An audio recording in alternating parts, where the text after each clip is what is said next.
Hey guys, it's Jeremy here at Metal Music Meltdown, back with another video. What do you have for today, guys? It's the next installment of my top 10 albums. If you're new to the channel, welcome. What I've been doing is selecting my favorite albums from each year, starting back in 1970, where metal all began, and working my way through each year until I get to present time. Sorry it's been a while since I posted one of these, guys. I've been kind of sidetracked, starting some new series like album review in under 2, which I have to do some of those again soon, and checking out a lot of the do stuff. But I'm back on track, back on the series, and we're up to 1994.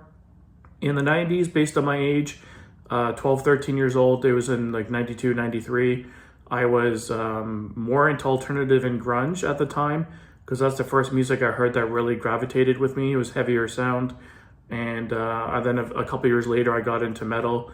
But in the 90s, for me, like a lot of people, grunge and alternative is what I primarily listen to, so I have no apologies for liking a lot of those bands even to this day. Very nostalgic for me, and I love the sound still. It's still really heavy and has a good sound. And then, but since then I've got into metal. Metallica was kind of my gateway through the Black Album, and then I checked out Masters and Ride the Lightning, etc., and kind of went from there. I then got into Exodus, Testament, then gradually into death metal, and kind of never looked back. But I still really enjoy alternative music and hard rock. I still love it a lot. So you will see some bands pop up on my 90s list that you might not necessarily agree with, but for me it's very nostalgic. And a lot of big albums I still listen to this day. So let's jump right in, guys. So at number 10, I have the debut album from Machine Head, Burn My Eyes. This is a really solid debut from these guys. I'm not the biggest Machine Head fan. They're kind of hit and miss for me. Their second and third album were pure crap. They really went into that new metal sound. But the debut was a really solid album. Songs like Old, None But My Own, and Blood for Blood. Just solid top to bottom. Not my favorite album from these guys. The Blackening's probably easily my favorite album by them, but really solid album still. And at number 9, I have Merciful Fate with Time. Not their best album. I like their first few albums, clearly the best, but it's still a solid album. I love all of Merciful Fate's stuff. I'm a bigger fan of Fate's discography than Diamond's solo albums in general. But standout tracks from Time, the title track is really good. My Demon is good. Nightmare Be Thy Name, top to bottom, really good stuff. I love King. Those falsettos are insane. He's very distinct, and the music and the musicality on his music for his band is really top notch. So I had to put that in here as well.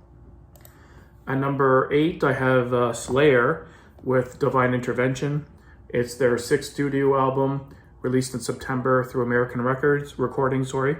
And this is a really underrated album in my opinion in Slayer's catalog. It's definitely not as good as like Rain and Blood or South of Heaven. Oh, my cat's here. South of Heaven and some other, classic Slayer albums.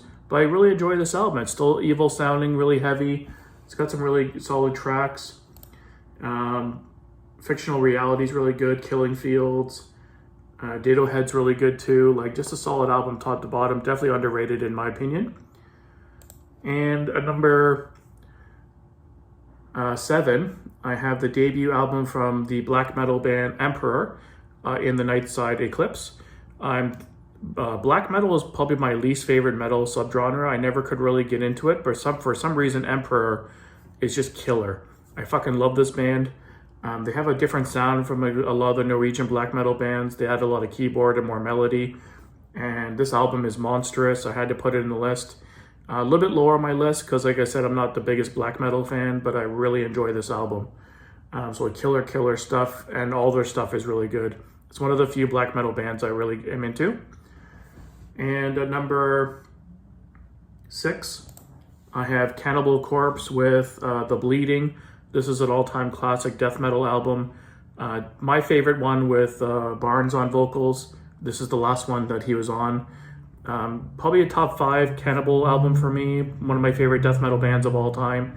They always put out really solid records. I grab them every time they release a new album.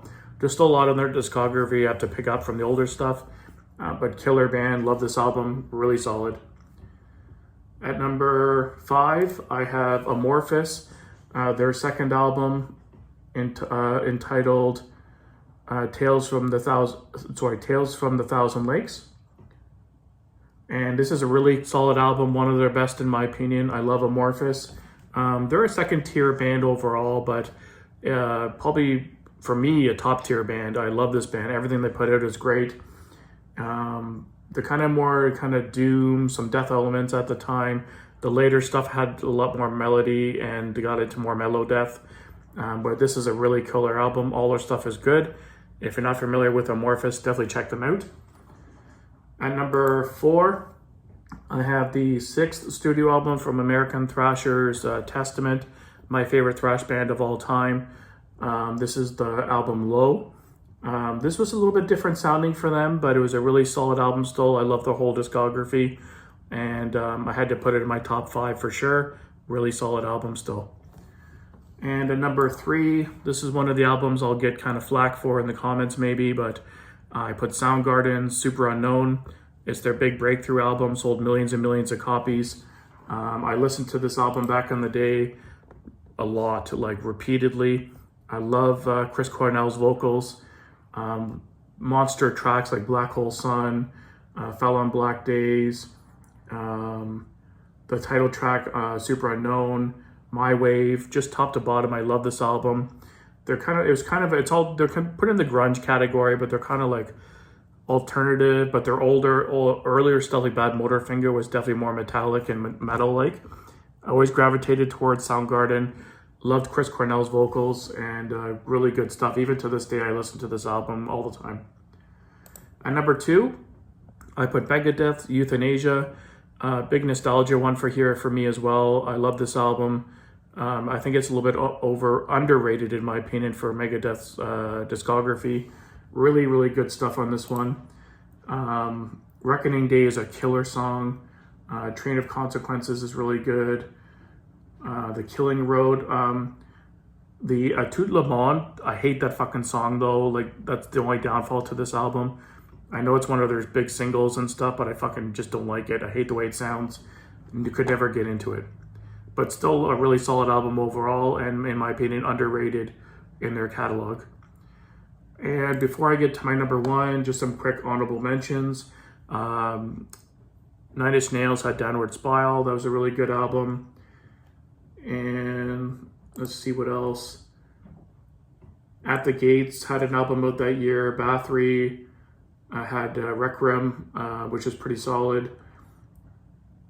Electric Wizard had an album out the year, their debut, really good doom band that didn't quite make my list, really good stuff. Danzig had Danzig 4. Cathedral had a bunch of EPs out that year. Bolt Thrower had For Victory, pretty so good stuff as well. Yeah, there's some pretty decent stuff this year. Pearl Jam had Vitalogy, I still like that album a lot. Was good.